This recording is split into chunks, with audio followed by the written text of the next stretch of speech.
Happy holidays, ladies and gentlemen.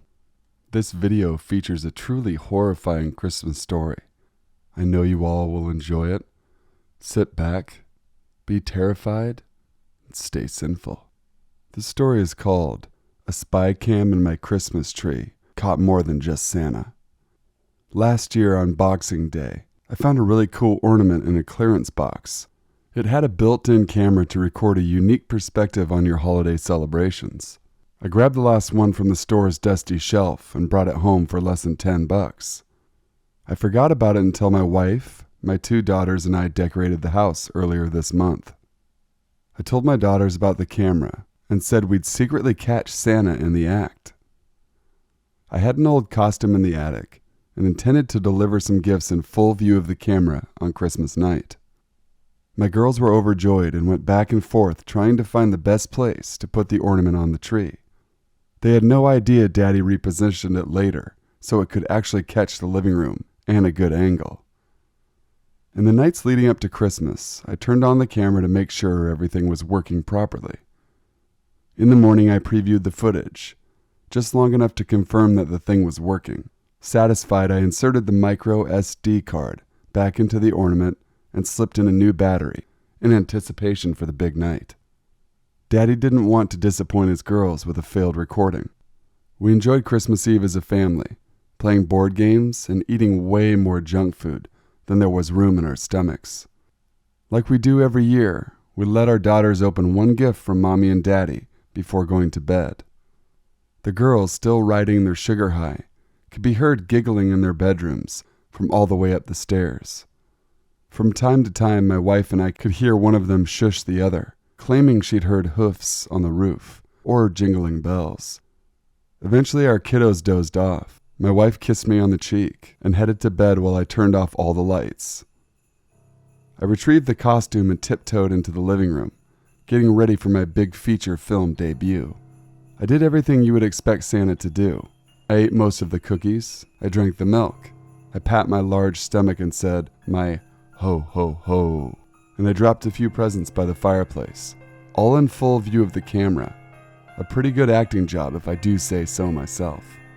On Christmas morning, the girls came running into our bedroom to wake us up. They excitedly insisted we watch the video before opening the presents. I transferred the footage to my laptop, forwarded to where Santa showed up, and pressed play.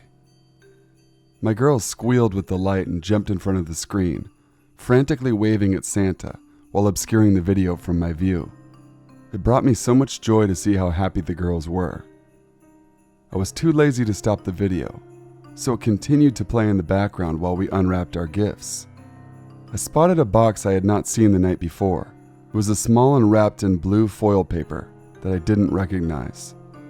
My name was on it, but my wife seemed as surprised as I was to see it there. Noticing my confusion, my youngest daughter spoke. "Daddy, that's gotta be from Mr. Elf," she said, her voice cheerful and bright.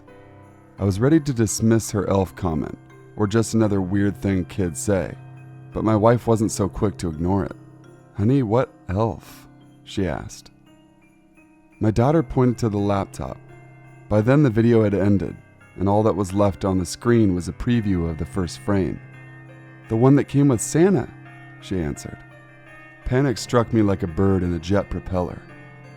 I know my wife didn't dress up as an elf. I scanned the video, clicking forward and back until I saw what my daughter had seen. There was someone in the living room. He walked into the corner after I had turned the lights out. He stood there watching me parading around as Santa. The video went completely quiet after that. It was as though the camera failed to record a single sound. The strange, tall man in an elf costume stood perfectly still for over an hour, watching the camera from a distance. After a while, he walked over to the plate of cookies and bit the head off a gingerbread man. I glanced at the plate and saw his teeth marks on the decapitated cookie. The man then quietly approached the Christmas tree. I thought the audio wasn't working, but as he reached the tree, I began hearing his slow and steady breaths.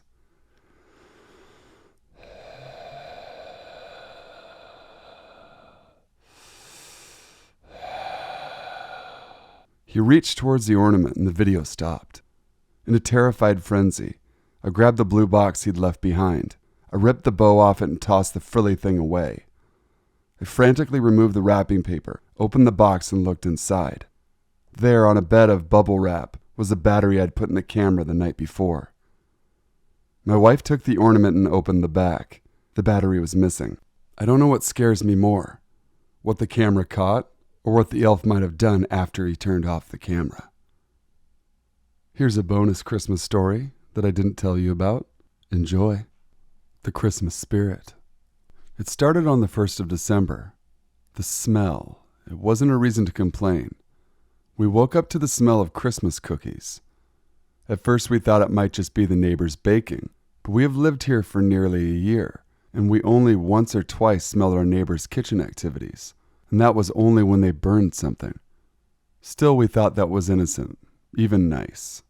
On the 2nd of December, the smell was already more intense, nonetheless still pleasant. On the 3rd of December, the smell was already somewhat unpleasant. We found the first cookie on the table. It was still warm, freshly baked, maybe a somewhat creepy gift from the landlord. On the 4th of December, we woke up to noise in the kitchen. When I ran inside, there were cookies in our oven. Not just one or two. No, 2 whole trays of cookies. We called our landlord to kindly ask him to stop doing that. He just cut the phone. The cookies were delicious. On the 5th of December, commotion from the kitchen woke us up. Again, I ran inside, but there was no one. But there was heaps of cookies on the countertops. We called our landlord again. He just said, "Don't worry," and then hung up again. On the 6th of December, there was no noise, but the smell was choking.